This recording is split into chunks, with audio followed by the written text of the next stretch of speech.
This video will cover both the recruitment for and selection of participants for focus group interviews. All materials covered and referenced are compiled from Kruger and Casey's text, Focus Groups, a practical guide for applied research. Within this video, we'll be covering sampling procedures, the composition and size of focus groups, how to find participants using a variety of different methods, also covering selecting participants and different recruiting strategies. So let's get started by discussing sampling procedures.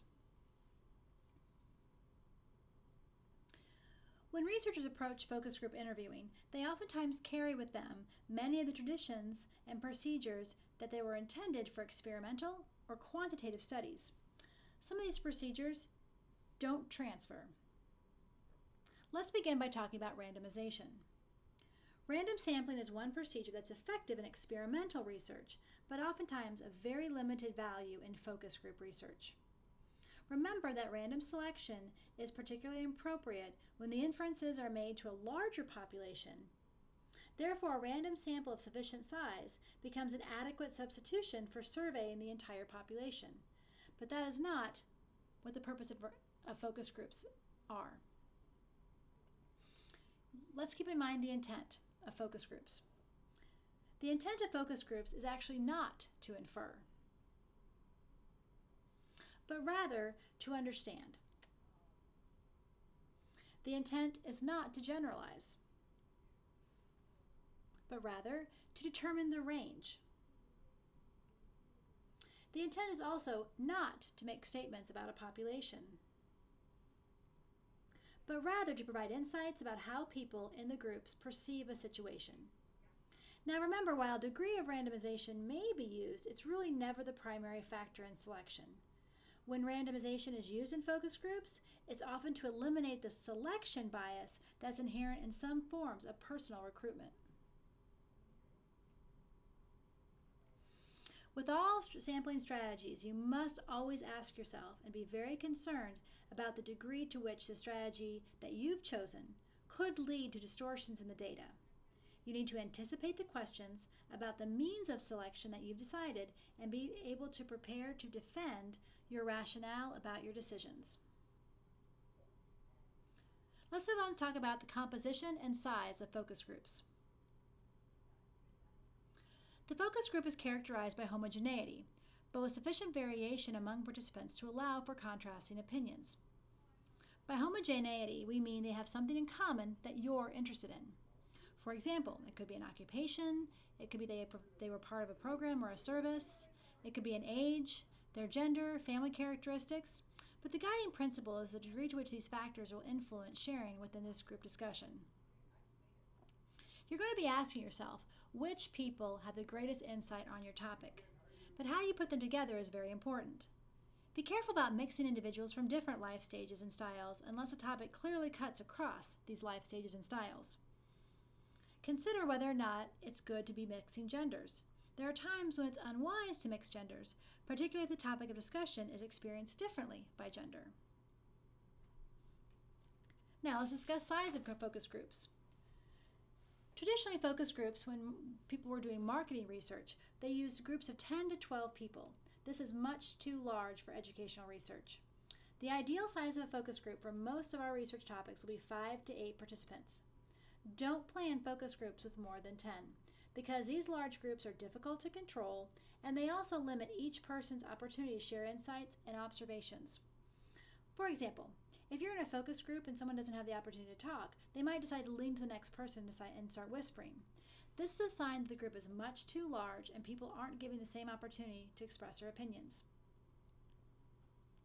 The purpose of your study and the participant characteristic yields clues to the ideal size of the group that you want to choose. If the study is to gain understanding of people's experiences, the researcher typically would need more in-depth insights. This is usually best accomplished with smaller groups. Smaller groups are preferable when the participants have a great deal to share about the topic. Larger groups, such as maybe 8, work well when the study is designed to pilot test materials or ideas, and the participants don't have a lot of knowledge about the topic. So again, it's very important to consider these pieces. The purpose of the study. If the purpose is to understand an issue or behavior, invite fewer people. If the purpose is to pilot test, invite more. Consider the complexity of the topic. The more complex a topic, invite fewer people. Consider participants' level of experience or expertise. The more experience they have, you should invite fewer people. Consider participants' level of passion about the topic. Again, the more passionate, you would invite fewer people. And lastly, the number of questions that you want to cover. The more questions you want to cover, you guessed it, you should invite fewer people. Let's move on now to talk about strategies for finding participants. The first strategy I'm going to talk about are lists. The best way to begin to think about collecting your strategies for finding participants would be to consider whether or not there's an existing list that already is available.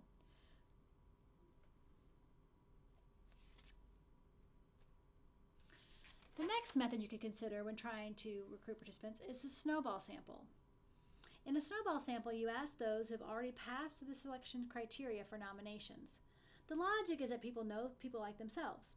The study must have some type of obvious benefit to the community or an individual, or another type of incentive should be used. And we're going to talk about piggyback focus groups. A piggyback focus group is a focus group that's added to another event, meeting, or occasion. The participants are already gathered for another purpose, and the focus group is held during the free time, during a meal, or after hours, so as not to interrupt the primary purpose of the gathering. This strategy works very well with professional associations or special interest associations. We'll cover 3 more different strategies. First is focus groups on location. If you do a focus group on location, you would be at a place where the participants come for recreation or shopping or some other purpose. Recruiters often stop participants as they pass through a gate and ask certain screening criteria questions. Then they offer an invitation to be part of a focus group. The focus group is then held after this in a convenient location. Now, one thing about this method is that you need to exercise care so that those selected have the actual characteristics that you're looking for.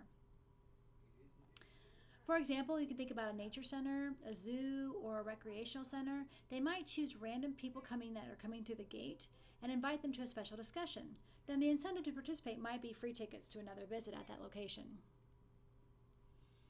Another method is organizational recruiting. Now, this is a most effective recruiting strategy that's oftentimes overlooked. This is where people are most likely to agree to participate and show up if someone they know invites them. So someone from the organization serves as your recruiting person. The sponsoring organization does the recruiting for you, but there are certain caveats. There are several factors to consider before using this option, and the very most important one is the issue of trust between the individual that you're asking to recruit for you and the organization. Having the right person make that contact and having the right person describe the benefits and the studies and the risks is really important. The success of insider recruiting really depends on the perceived trust between the employee or that volunteer that you're looking for and the organization. So it may not be super effective if trust has recently been damaged or has historically been awkward. And lastly, we'll talk about ads or announcements in newspapers or on bulletin boards. So within the past few years, there has been quite a bit of increase in people deciding to recruit for focus groups using some type of advertisement in electronic media, for example, or simply on bulletin boards and places where people will see them. These ads invite participants into a research study or a focus group to participate in some type of research process.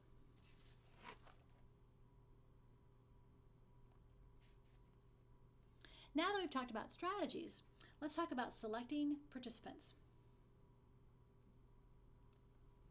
Kruger and Casey offer the following general steps to guide the selection process. And that first step is called setting exact specifications. These are oftentimes called screens. As precisely as possible, identify the demographic and observable characteristics of the people that you want in your group. These characteristics can be called screens. So for example, let's say you want your participants to first of all be women. That would be your first screen. They must be from a particular county in, let's say, North Dakota. That would be your second screen. And these women from the particular county would need to have a baby under the age of 1. that would be your third screen, and who would also be a first-time mom, your fourth screen. So there are multiple characteristics that are required for that person to be in your research study. Be cautious when making selections of unobservable factors such as attitudes or opinions or values. And remember, the more specifications you have, or the more screens that you have, the more difficult it's going to be to locate people.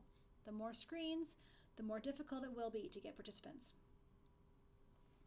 Step 2, you need to carefully design your recruiting process. There's always a process that must be outlined ahead of time. When you outline your recruiting strategy ahead of time, you'll save yourself a lot of time in the actual recruitment process.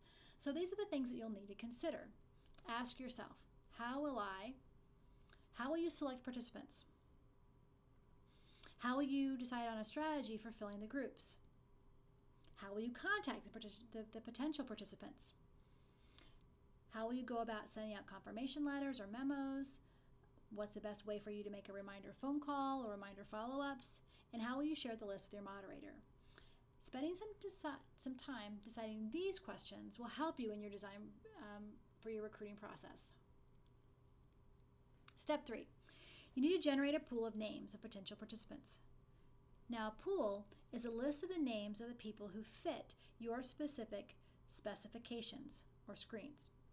You might have generated your pool through that list, nominations, ads, or announcements that we previously discussed. But the pool is all the potential people who fit your specifications. The fourth step is now to randomize names to reduce bias. Now, previously we talked about randomization as not being appropriate. Here is where randomization does help to reduce the potential bias within your pool. So randomization helps to ensure a non-biased cross-section, essentially giving anyone in the pool an equal chance of selection. So here, randomization is an effective strategy to minimize selection bias. Randomization is not recommended for the entire population, but rather just for those who are passing your selection screens in your selection process. And lastly, know that no process is perfect. We make the best choices that we can with the knowledge that we have and the resources that we have available at that time to make the decision. Spending time thinking about and asking yourself questions ahead of time will help in that process, but at the very end, no process is perfect. Let's move into talking about recruiting strategies. The most important thing to remember in recruiting strategies is you have to think through and practice the invitation. So before you start to recruit, it's really important to clearly think about these particular areas. You should be able to know and be able to talk very quickly and easily about the study, who is sponsoring the study, why the study is important, what will be done with the results and who will benefit, how you got that person's name, why you're inviting them, and how they might benefit from participating. These are all important things that you should be able to talk about very quickly and easily right off the top of your head without having to struggle with names or pieces of paper or contacts. You should be able to discuss all of those. That helps when you're contacting participants so they feel comfortable with you and they know you understand your study as well. It's also important to think about setting the meeting time, date, and location. So obviously thinking ahead about the dates, the times, and places that are most convenient for your participants. Not necessarily convenient for you, but convenient for your participants. Don't select meeting dates that don't conflict with something that might be particularly happening with your population, and understand that people's schedules need to be flexible. You'll need to choose times that are flexible, again, not for yourself, but flexible for your participants. Make sure that you make personal contacts with your potential participants. Personal contacts are oftentimes the best. I also recommend sending a personalized confirmation letter and making a reminder phone call as you're contacting your participants. Now let's talk a little bit about incentivizing. There are certain incentives that can be used, and one of them is clearly money as an incentive. By far, this is the most common type of incentive that people are given, money or a gift card to some store like Target or a movie theater. Typically, each person within a particular group would get an equivalent payment. So you should make sure that everyone who participates gets the equivalent type of payment or gift card. There are also non-monetary incentives. This incentive is something that's symbolic. And other symbols may be worthy substitutes. So for example, food. Oftentimes, food, either a light snack or a full meal, can be used as an incentive to get people to participate.